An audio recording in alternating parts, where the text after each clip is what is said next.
The crimped wire mesh machine can be divided into full automatic crimped wire mesh machine, semi-automatic crimped wire mesh machine, and hydraulic crimped wire mesh machine. In fact, the hydraulic type is also semi-automatic.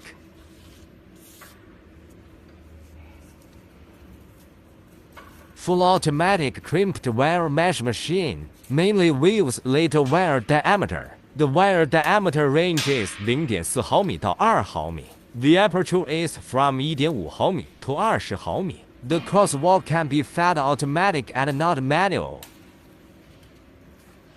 Hydraulic crimped wire mesh machine weaves thick wire. The wire diameter range is 6毫米到12毫米. And big hole size from 6 mmx 6毫米 to 100 mmx 100毫米. This type is also semi-automatic.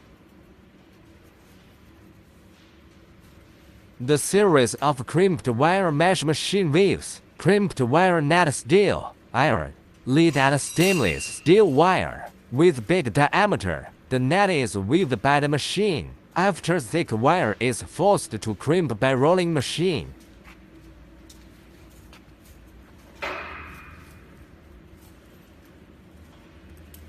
The finished product, crimped wire mesh mainly, used for mining, coal, petroleum, fertilizer, grain salt, environmental protection and so on.